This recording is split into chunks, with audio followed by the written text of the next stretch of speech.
وَلَقَدْ يَسَّرْنَا الْقُرْآنَ لِلذِّكْرِ فَهَلْ مِن مُّدَّكِرٍ۔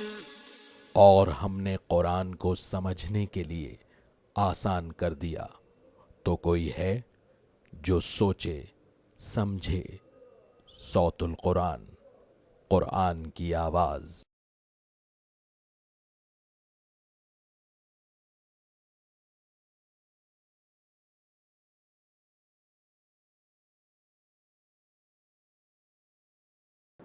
نحمده ونصلي على رسوله الكريم اما بعد فاعوذ بالله من الشيطان الرجيم بسم الله الرحمن الرحيم وإذ قال موسى لقومه يا قوم اذكروا نعمة الله عليكم إذ جعل فيكم أنبياء وجعلكم ملوكا وآتاكم ما لم يؤت أحدا من العالمين صدق الله العظيم۔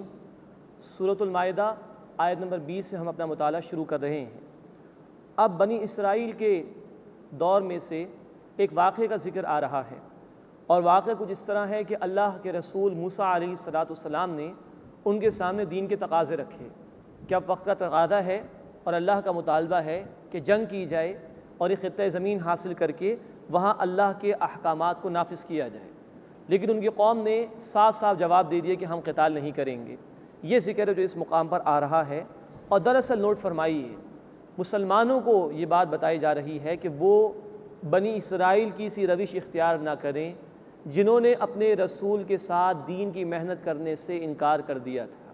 قرآن ہدایت کی کتاب ہے، یہ واقعات برائے واقعات نہیں ہیں، بلکہ ان میں سراسر ہمارے لیے رہنمائی کا سامان ہے۔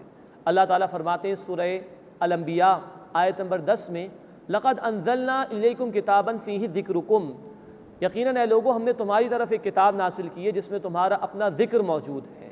تو واقعات یقیناً صدیوں پرانے ہیں، برسوں پرانے ہیں، لیکن اس میں ہدایت کا پورا سامان ہمارے لیے موجود ہے۔ فرمایا کہ وَإِذْ قَالَ مُوسَىٰ لِقَوْمِهِ، اور یاد کرو جب موسیٰ علیہ السلام نے اپنی قوم سے کہا یا قوم اذکروا نعمت اللہ علیکم، اے میری قوم اپنے اوپر اللہ کی نعمت کو یاد کرو۔ اذ جعل فیکم انبیاء وجعلکم ملوکا، جب اس نے تمہارے اندر نبی پیدا کیے اور تمہیں بادشاہ بنایا۔ وآتاکم ما لم یؤت احدا من العالمین، اور تمہیں وہ کچھ عطا فرمایا جو جہان والوں میں سے کسی کو بھی نہیں دیا تھا۔ بڑی فضیلت اللہ نے اس قوم کو عطا فرمائی۔ ہم پڑھ چکے ہیں سورہ البقرہ آیت نمبر 47 اور سورہ البقرہ آیت نمبر 122 میں اللہ نے ان سے کہا وَأَنِّ فَضَّلْتُكُمْ عَلَى الْعَالَمِينَ، اور میں نے تمہیں جہان والوں پر فضیلت عطا فرمائی۔ یہاں بھی کہا جا رہا ہے کہ وَآتَاكُمْ مَا لَمْ يُؤْتِ أَحَدًا مِنَ الْعَالَمِينَ، اور ہم نے تمہیں وہ کچھ عطا کیا جو جہان والوں میں سے کسی کو بھی عطا نہیں کیا۔ مزید نوٹ فرمائیے کہ یہاں فرمائے کہ تمہارے درمیان انبیاء پیدا کیے، 4000 کے قریب انبیاء بنی اسرائیل میں آئے، 1400 برس تک نبوت ان کے درمیان جاری رہی۔ وَجَعَلَكُمْ مُلُوكًا، تمہیں بادشاہ بنایا، جناب طالوت کی بادشاہت، پھر حضرت داؤد علیہ السلام، حضرت سلیمان علیہ السلام، تقریباً 100 برس کی بادشاہتیں قائم رہیں۔ اندازہ کیجئے کہ کتنا اللہ نے اس قوم کو نوازا تھا۔ اب ان سے مطالبہ کیا جا رہا ہے یا قوم ادخلوا الارض المقدسہ، اے میری قوم ارض مقدس میں داخل ہو جاؤ، یعنی فلسطین کی زمین جو بنی اسرائیل کے انبیاء اسی کی طرف بھیجے گئے تھے، اور یہ علاقہ بڑا برکت والا ہے۔ سورہ بنی اسرائیل آیت نمبر 1 میں اس کی طرف اشارہ بھی کیا گیا ہے۔ اللہ کے رسول صلی اللہ علیہ وسلم کو معراج کی شب بیت المقدس بھی لے جایا گیا، تو اس کے ارد گرد اللہ تعالیٰ نے رحمتیں اور برکتیں قائم فرمائی ہیں۔ اس کی طرف بھی اشارہ ہے کہ اے میری قوم ادخلوا الارض المقدسہ، ارض مقدس میں داخل ہو جاؤ، التی کتب اللہ لکم، جسے اللہ نے تمہارے لیے لکھ دیا ہے۔ تمہارے آباء و اجداد وہیں تھے، پھر تم وہاں سے نکل گئے تھے، اب واپس جاؤ اور زمین کو حاصل کرنے کی کوشش کرو۔ ولا ترتدوا علی ادبارکم، اور اپنی پیٹھ پھیرتے ہوئے مت لوٹو، فتنقلبوا خاسرین، ورنہ تم نقصان میں پڑ جاؤ گے۔ قالوا، انہوں نے کہا یا موسیٰ، اے موسیٰ، ان فیہا قوما جبارین، بے شک اس میں تو ایک بڑی زبردست قوم ہے۔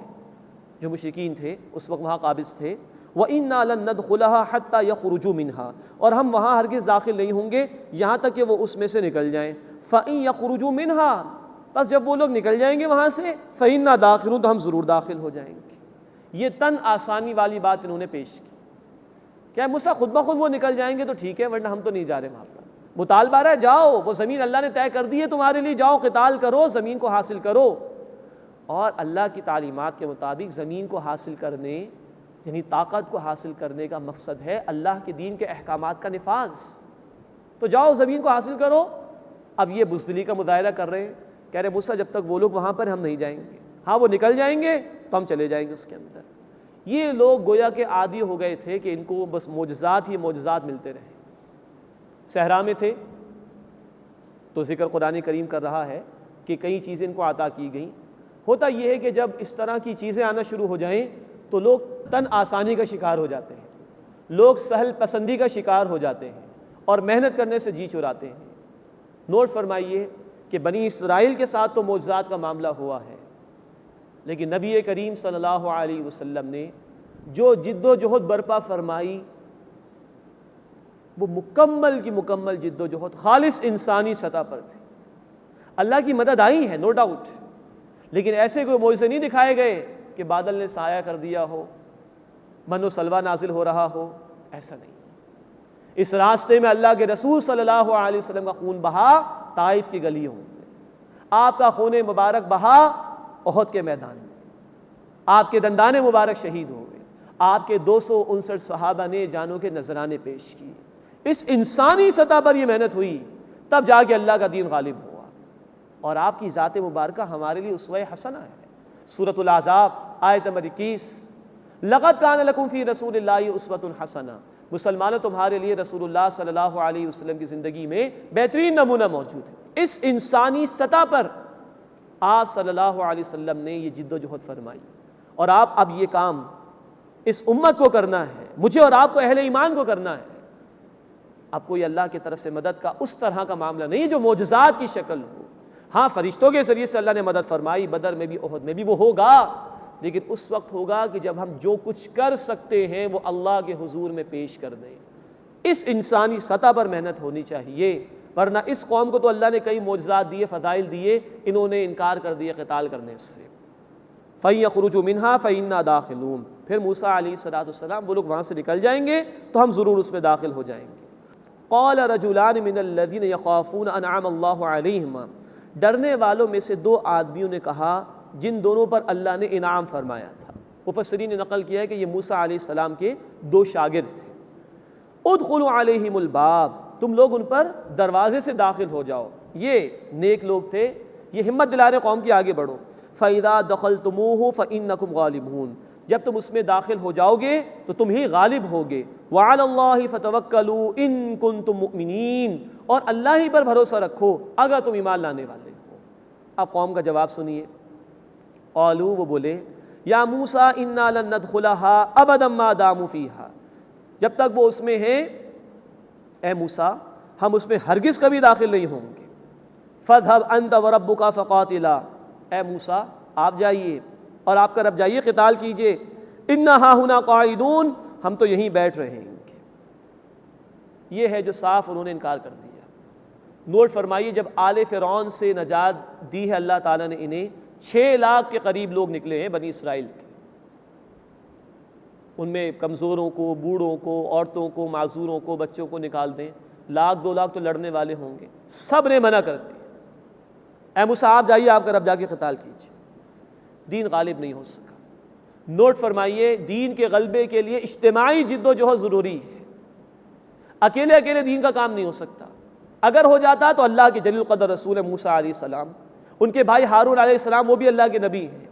دین غالب نہیں ہوا، قوم نے انکار کر دیا. اس کے مقابلے میں رسول اکرم صلی اللہ علیہ وسلم کو جماعت میسر آئی. بخاری شریف کی روایت ہے، صحابہ فرما رہے ہیں رضی اللہ تعالی عنہم اجمعین، الفاظ ہیں مقداد بن اسود رضی اللہ تعالی عنہ کے، اللہ کے رسول ہمیں موسیٰ علیہ السلام کے ساتھ کے اوپر قیاس مت کیجیے گا، آپ ہمیں حکم دیجئے، ہماری جانیں حاضر ہیں. یہ لوگ تھے جنہوں نے انسانی سطح پر محنت کی ہے اللہ کے حبیب صلی اللہ علیہ وسلم کے ساتھ، تب دین غالب ہوا. اور قرآن نے بشارت دی سورہ بنی اسرائیل آیت نمبر 81 میں، جاء الحق وزهق الباطل ان الباطل کان زہوقا. حق آ گیا اور باطل مٹ گیا، بے شک باطل ہے ہی مٹنے کے لیے. یہ جد و جہد اجتماعی سطح پر اور خالص انسانی سطح پر کی ہے محمد کریم صلی اللہ علیہ وسلم نے۔ اللہ ہمیں بھی یہ جد و جہد مل جل کر کرنے کی توفیق عطا فرمائے، یہ ذمہ داری آج ہمارے کاندھوں پر ہے۔ تو قوم نے جواب دے دیا فَاذْهَبْ أَنْتَ وَرَبُّكَ فَقَاتِلَا، اے موسیٰ علیہ السلام آپ جائیے، آپ کا رب جائیے، دونوں قتال کیجئے، إِنَّا هَاهُنَا قَاعِدُونَ، ہم تو یہیں بیٹھ رہیں گے۔ قَالَ رَبِّ إِنِّي لَا أَمْلِكُ إِلَّا نَفْسِي وَأَخِي، موسیٰ علیہ السلام نے اللہ سے درخواست کی، اے میرے رب بے شک میں اختیار نہیں رکھتا سوائے اپنی جان کے اور اپنے بھائی کے، فَافْرُقْ بَيْنَنَا وَبَيْنَ الْقَوْمِ الْفَاسِقِينَ، بس ہمارے اور نافرمانوں کی قوم کے درمیان جدائی پیدا فرما دے۔ نبی کے دل میں شفقت بھی ہوتی ہے اپنی قوم کے لیے، لیکن غیرت دینی بھی ہوتی ہے۔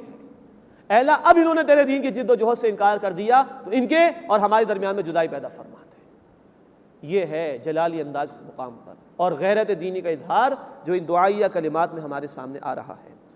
قال، اللہ رب العزت نے فرمایا فَإِنَّهَا مُحَرَّمَةٌ عَلَيْهِمْ 40 سَنَةً، پس یہ سرزمین ان پر حرام کر دی گئی ہے 40 برس تک کے لیے، اب یہ ارض مقدس میں داخل نہیں ہو سکیں گے۔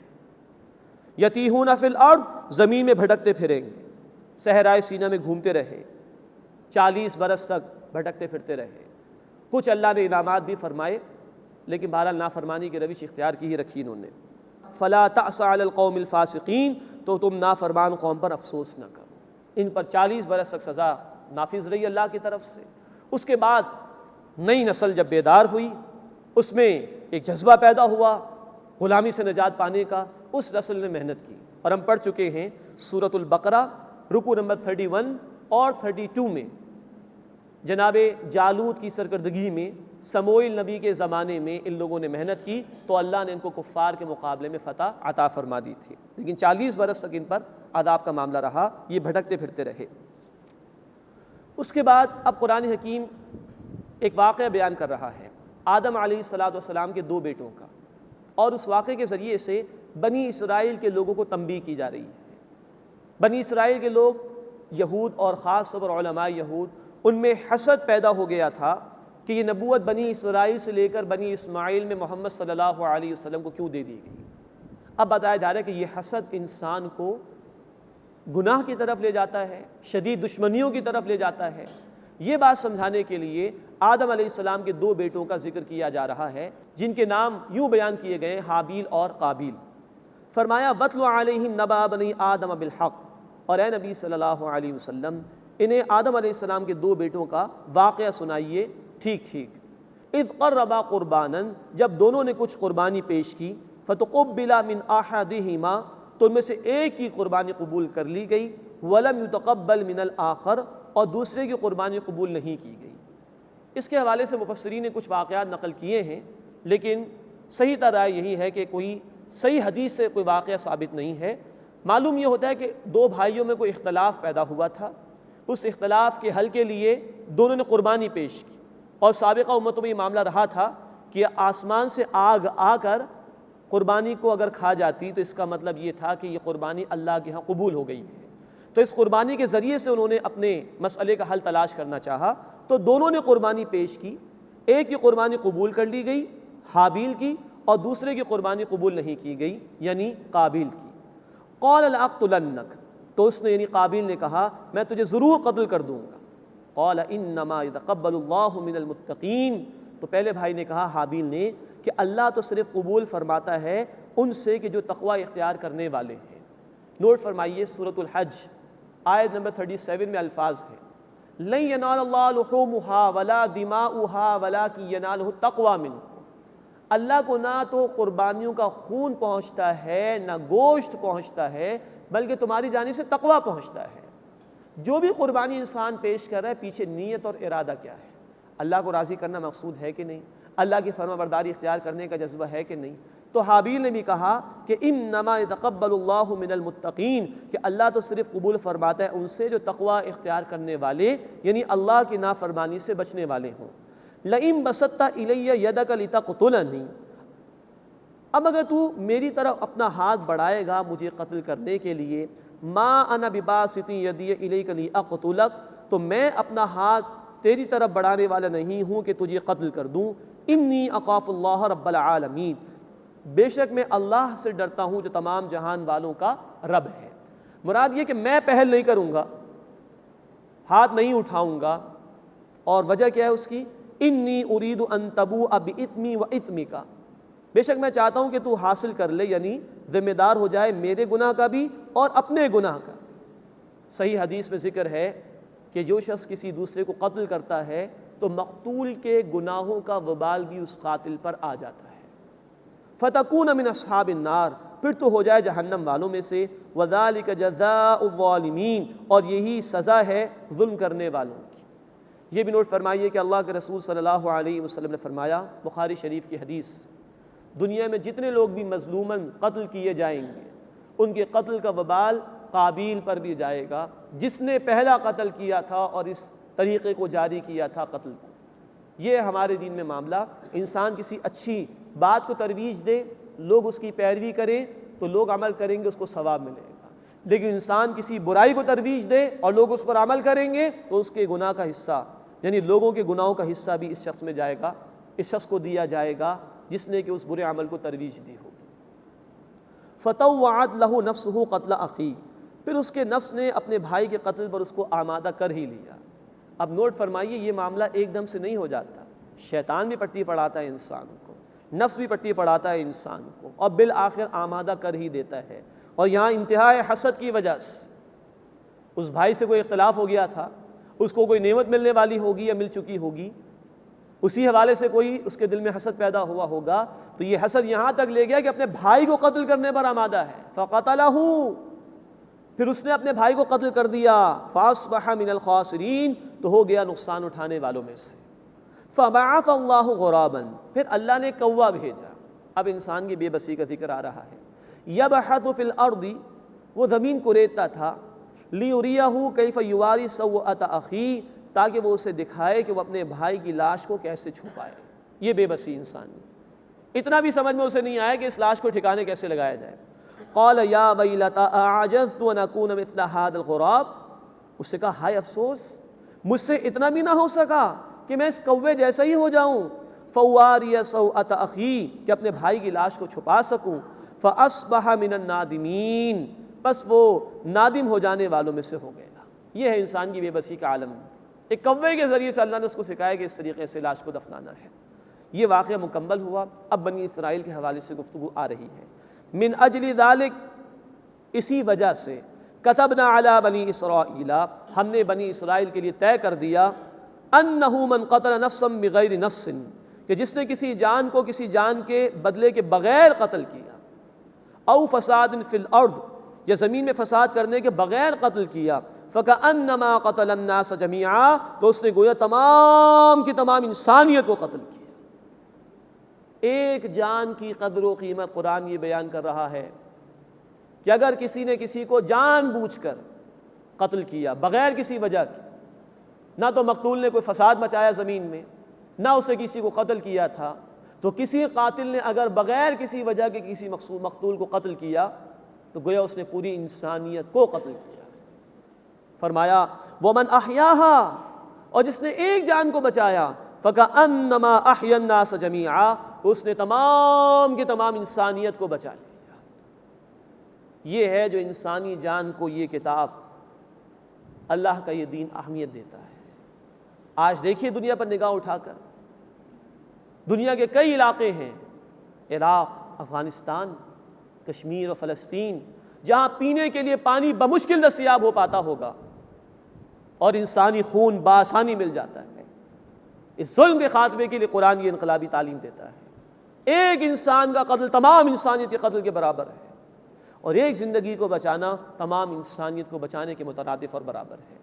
اس لیے کہ معاشرہ اور تمدن، سویلائزیشن کی بنیاد اس بات پر ہے کہ لوگوں کی جان، ان کے مال اور ان کی عزت اور آبرو کا احترام کیا جائے۔ جو شخص کسی انسان کو قتل کرتا ہے وہ اس بنیاد پر تیشے چلاتا ہے، اس بنیاد کو گرا دیتا ہے، گویا تمام انسانیت کے خلاف وہ اقدام کا فیصلہ کرتا ہے۔ بنی اسرائیل کو یہ سنایا جا رہا ہے، یہاں قابیل نے اپنے بھائی کو قتل کیا تھا، اور تم وہ لوگ ہو کہ جنہوں نے انبیاء کو شہید کیا ہے۔ تو جس اللہ کی نگاہوں میں ایک انسان کے قتل کا معاملہ اتنا بھاری ہو کہ وہ پوری انسانیت کے قتل کے برابر ہے، اس کی نگاہوں میں تمہارا یہ جرم کہ تم نے اللہ والوں کو بھی شہید کیا، تم نے انبیاء کو بھی شہید کیا، اس اللہ کی نگاہوں میں یہ جرم کتنا بڑا ہوگا، یہ انہیں سنایا جا رہا ہے۔ وَلَقَدْ جَاءَتْهُمْ رُسُلُنَا بِالْبَيِّنَاتِ، اور یقیناً ان کے پاس ہمارے رسول واضح نشانیوں کے ساتھ آ چکے۔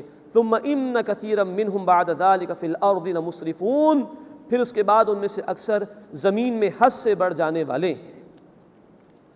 اس کے بعد کی آیت کو آیت محاربہ کہا جاتا ہے، جس میں جنگ اور فساد مچانے کے حوالے سے سزائیں بیان کی گئی ہیں۔ انما جزاء الذین یحاربون اللہ ورسولہ، وہ لوگ کہ جو اللہ تعالیٰ اور اس کے رسول صلی اللہ علیہ وسلم سے جنگ کرتے ہیں، وَيَسْعَوْنَ فِي الْأَرْضِ فَسَادًا، اور زمین میں فساد مچانے کی کوشش کرتے ہیں، ان کی سزا یہ ہے أَن يُقَتَّلُوا، کہ وہ ٹکڑے ٹکڑے کر کے قتل کر دیے جائیں، او یصلبوا، یا وہ سولی دے دیے جائیں، او تقطع ایدیہم وارجلہم من خلاف، یا ان کے ہاتھ اور پاؤں مخالف جانب سے کاٹ دیے جائیں، او ینفوا من الارض، یا ملک بدر کر دیے جائیں۔ ذالک لہم خزی فی الدنیا، یہ ان کے لیے دنیا میں رسوائی ہے، ولہم فی الآخرۃ عذاب عظیم، اور ان کے لیے آخرت میں بڑا عذاب ہے۔ الا الذین تابوا من قبل ان تقدروا علیہم، سوائے ان کے کہ جنہوں نے اس سے پہلے توبہ کر لی کہ تم ان پر قابو پاؤ، فاعلموا، پس جان لو، ان اللہ غفور الرحیم، بے شک اللہ تعالیٰ بہت بخشنے والا مسلسل رحم فرمانے والا ہے۔ اس آیت میں اللہ اور رسول سے جنگ کرنے والوں اور زمین میں فساد مچانے والوں کی سزائیں بیان کی گئیں۔ اللہ اور رسول صلی اللہ علیہ وسلم سے جنگ سے مراد یہ ہے کہ اگر ایک اسلامی حکومت قائم ہو جس کی آئیڈیالوجیکل بیسس، جس کی نظریاتی بنیاد اسلام اور ایمان ہوگا، تو جو اس اسلامی حکومت کے باغی ہوں گے وہ گویا اس نظریے کے باغی ہو گئے جو نظریہ اللہ اور اس کے رسول صلی اللہ علیہ وسلم کی اطاعت پر مبنی ہے۔ تو مفسرین نے فرمایا کہ اسلامی حکومت کے باغیوں کے لیے سزائیں بیان کی جا رہی ہیں، اور جو زمین میں فساد مچاتے ہیں، ڈاکہ ڈالنے والے، رہزنی کرنے والے، لوگوں کو لوٹنے والے، ان کی طرف اشارہ ہو رہا ہے کہ یہ ان کے لیے سزائیں بیان ہو رہی ہیں۔ اب یہاں 4 سزائیں بیان کی گئیں۔ نمبر 1، ان کو ٹکڑے ٹکڑے کر کے قتل کر دیا جائے۔ نمبر 2، یا انہیں سولی دے دیا جائے۔ نمبر 3، یا ان کے ہاتھ اور پاؤں مخالف سمت سے کاٹ دیے جائیں۔ اور نمبر 4، انہیں ملک بدر کر دیا جائے، ملک سے نکال دیا جائے۔ چاروں سزاؤں میں سے کسی ایک سزا کی اپلیکیشن ہوگی، اس پر عمل درآمد ہوگا۔ یہ بات وقت کے قاضی، عدالت کے جسٹس پر چھوڑی گئی ہے کہ وہ جرم کی نوعیت کو دیکھتے ہوئے اور جرم کی شدت کو دیکھتے ہوئے کسی ایک سزا کا فیصلہ کر سکتا ہے۔ جیسا کہ بخاری شریف میں واقعہ ہے، کچھ لوگ مرتد ہو گئے، انہوں نے کسی مسلمان کو شہید کر دیا اور آنکھوں میں سلائی بھی، آنکھ کی سلائی بھی ڈال دی اور ہاتھ پیر بھی کاٹ دیے، تو اللہ کے رسول صلی اللہ علیہ وسلم نے ان لوگوں کے لیے اس جرم کی شدت کی وجہ سے ایسی ہی سزا مقرر کی۔ ان کی آنکھوں میں بھی آگ کی سلائی پھیری گئی اور ان کے بھی ہاتھ پیر کاٹے گئے۔ تو جرم کی نوعیت و شدت کے اعتبار سے سزا کا نفاذ ہوگا۔ مزید فرمائے کہ ذالک لہم خزی فی الدنیا، یہ ان کے لیے دنیا میں رسوائی ہے، ولہم فی الآخرۃ عذاب عظیم، اور ان کے لیے آخرت میں بڑا عذاب ہے۔ الا الذین تابوا من قبل ان تقدروا علیہم، مگر وہ لوگ کہ جنہوں نے اس سے پہلے توبہ کر لی کہ تم ان پر قابو پاؤ، اب ان پر ان سزاؤں کا نفاذ نہیں ہوگا۔ اگر توبہ کر لیں اس سے پہلے کہ وہ کسی کے ہاتھ آ جائیں تو ان پر اس طرح کی کوئی بات نہیں۔ ذالک لہم خزی فی الدنیا، یہ ان کے لیے دنیا میں رسوائی ہے، ولہم فی الآخرۃ عذاب عظیم، اور آخرت میں بڑا عذاب ہے۔ اگر توبہ نہیں کریں گے تو آخرت میں اللہ کے عذاب سے نہیں بچ سکیں گے، لیکن دنیا میں نوٹ فرمائیے اگر توبہ کر لی ہاتھ آنے سے پہلے تو سزا کا نفاذ تو نہیں ہے، لیکن حقوق العباد کی ادائیگی کرنی ہوگی۔ کسی کا مال اگر لوٹ لیا تھا، ڈاکہ ڈال کے لوٹ مار کر کے، وہ مال لوٹانا ہوگا، لیکن ہاتھ میں آنے سے پہلے اگر توبہ کر لی تو سزا کا نفاذ نہیں ہوگا۔ اب یہاں پر نوٹ فرمائیے کہ اسلام نے کچھ حدود ہمیں عطا فرمائی ہیں، کچھ قصاص کے قوانین عطا فرمائے ہیں اور کچھ تعزیرات دی ہیں۔ یہ سمجھنا بہت ضروری ہے اسلام کے مزاج کو سمجھنے کے لیے اور اسلامی سزاؤں کی جو حکمتیں ہیں اس کو سمجھنے کے لیے۔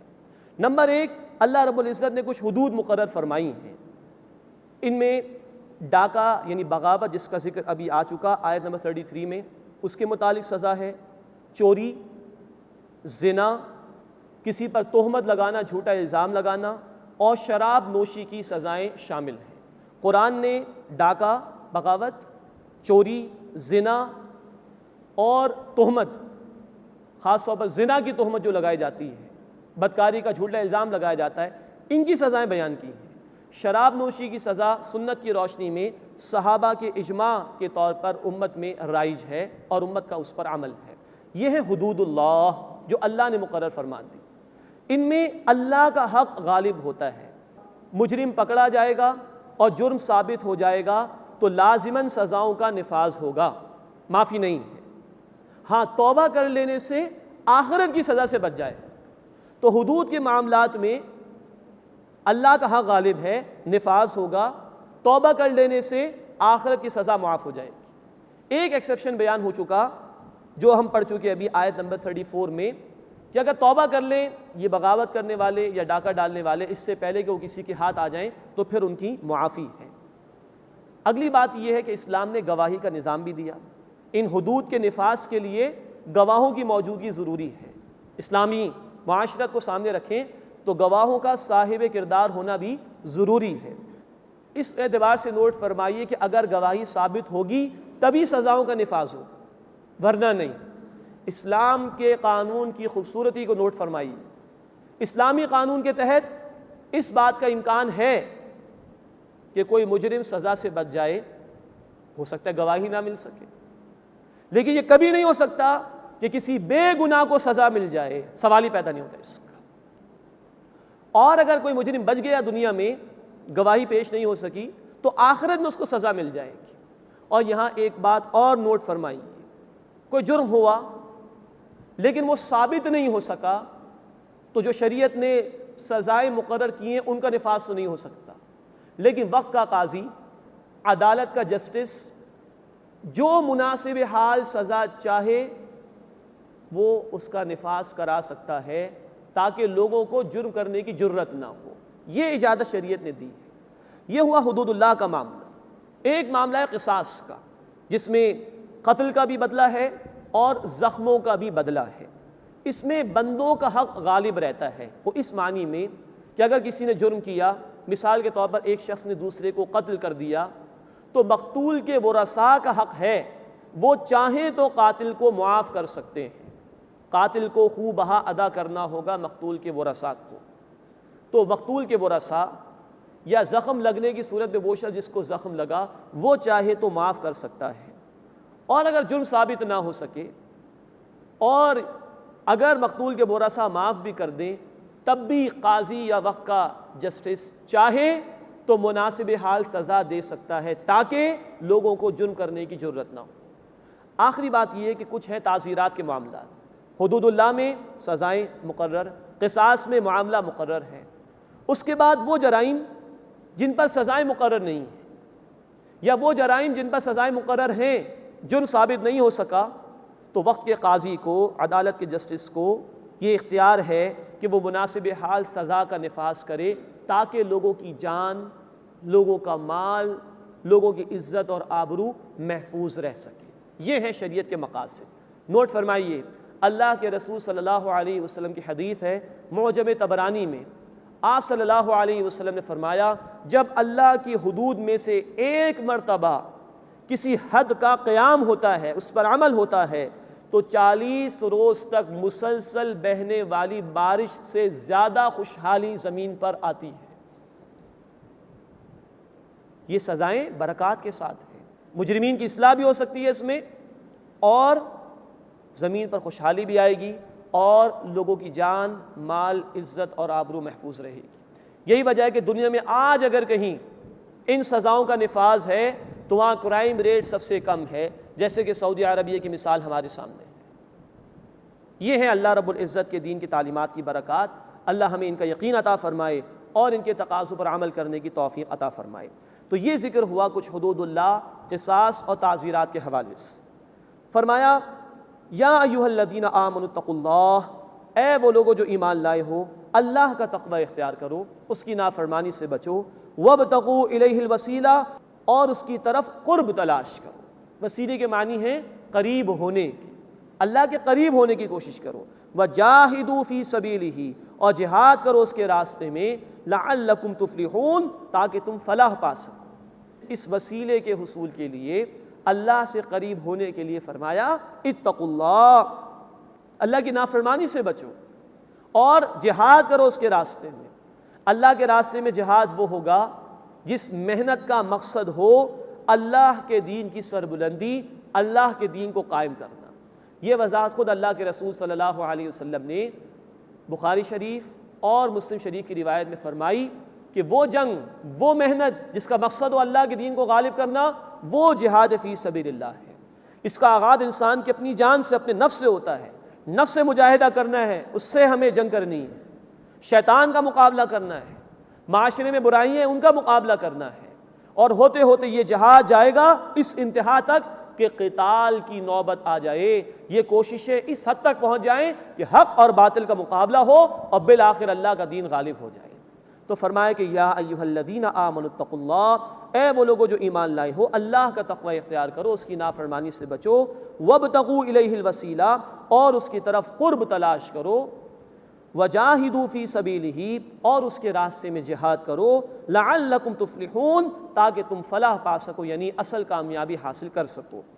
ان الذین کفروا، بے شک وہ لوگ جنہوں نے کفر کیا، لو ان لہم ما فی الارض جمیعا ومثلہ معہ، اگر ان کے لیے ہو جائے وہ سب کچھ جو زمین میں ہے اور اتنا ہی اور ان کے ساتھ ہو جائے، لیفتدوا بہ من عذاب یوم القیامہ، کہ وہ اس کو قیامت کے دن عذاب کے فدیے میں دینا چاہیں، ما تقبل منہم، تو وہ ان سے قبول نہیں کیا جائے گا، ولہم عذاب علیم، اور ان کے لیے دردناک عذاب ہے۔ ہاں، کوئی کرنسی کام نہیں آئے گی، کچھ کام نہیں آئے گا، مہلت آج دنیا میں ہے، آج عمل کر لو اور اللہ کے تقاضوں کو فالو کر لو، اس کے مطابق عمل درست کر لو تو کامیابی ہے۔ مسلم شریف کی روایت ہے، سب سے کمتر جہنمی سے اللہ تعالیٰ سوال کریں گے، کیا اگر تجھے زمین بھر سونا اور اتنا ہی اور کچھ مل جائے تو تو دینا چاہے گا؟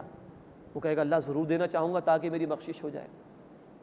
اللہ تعالیٰ فرمائیں گے میں نے تجھ سے اس سے کمتر بات کا مطالبہ کیا تھا دنیا میں، میری توحید کو تو مان لیتا اور اس کے تقاضوں پر عمل کر لیتا، تو آج یہ زندہ دیکھنا پڑتا، ما تقبل منہم، اس سے قبول نہیں کیا جائے گا، وَلَهُمْ عَذَابٌ علیم، اور ان کے لیے دردناک عذاب ہے۔ یریدون ان یخرجوا من النار، وہ چاہیں گے کہ آگ سے نکل جائیں، وما هم بخارجین منها، اور وہ اس سے نکلنے والے نہیں ہوں گے، وَلَهُمْ عَذَابٌ مقیم، اور ان کے لیے ہمیشہ رہنے والا عذاب ہوگا۔ اللہم اجرنا من النار، اے اللہ ہمیں آگ کے عذاب سے محفوظ فرما۔ اس کے بعد حدود اللہ کے ضمن میں چوری کی سزا کا بیان آ رہا ہے۔ فرمایا والسارق والسارقۃ فاقطعوا ایدیہما، چور مرد ہو یا عورت دونوں کے ہاتھ کاٹ دو، جزاء بما کسبا، یہ سزا ہے اس کی جو انہوں نے عمل کیا، نکالا من اللہ، عبرت ہے اللہ کی طرف سے، واللہ عزیز حکیم، اور اللہ زبردست حکمت والا ہے۔ اب یہ ایک اور حد کا بیان آ گیا۔ ایک حد کا ذکر ہم نے پڑھا تھا آیت نمبر 33 میں، باغیوں اور ڈاکے ڈالنے والوں کی، فساد کرنے والوں کی سزا، اس کی حد کا بیان۔ اب آیت نمبر 38 میں چوری کی سزا کا، اس کی حد کا بیان آ رہا ہے۔ اس کے متعلق نوٹ فرمائیے، تفصیل ہمیں سنت رسول صلی اللہ علیہ وسلم سے ملتی ہے۔ معمولی سی شے کی چوری کے اوپر ہاتھ نہیں کاٹے جائیں گے، وہ مال کہ جو محفوظ نہ ہو اس پر ہاتھ نہیں کاٹے جائیں گے، چیزیں جو ایسی پڑی رہتی ہیں کسی نے اٹھا لی، بات غلط ہے لیکن ایسی چیز پر چوری کا اطلاق نہیں ہوگا۔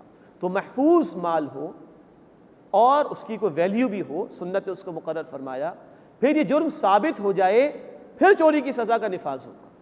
لیکن لوگوں کو یہ سزائیں بڑی وحشیانہ معاذ اللہ معلوم ہوتی ہیں آج، یہ کیسی بات قرآن نے کر دی۔ ایسے لوگوں کو مجرموں سے جو بڑی محبت ہے کہ جو ان کے ہاتھ کٹ جائیں گے، لیکن انسانیت سے محبت نہیں، جن کا مال لٹ رہا ہے، جن کے یہاں ڈاکے ڈالے جا رہے ہیں، جن کے یہاں قتل غارت گری کی جا رہی ہے، جن کے یہاں چوریاں کی جا رہی ہیں۔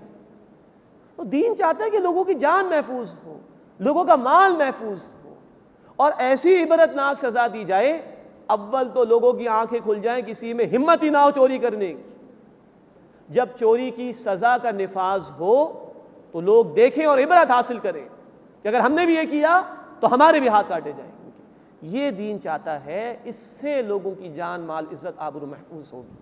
فرمایا والسارق والسارقۃ، چور مرد ہو یا عورت ہو، فاقطعوا ایدیہما، دونوں کے ہاتھ کاٹ دو، جزاء بما کسبا نکالا من اللہ، یہ سزا ہے اس کی جو انہوں نے عمل کیا، عبرت ہے اللہ کی طرف سے۔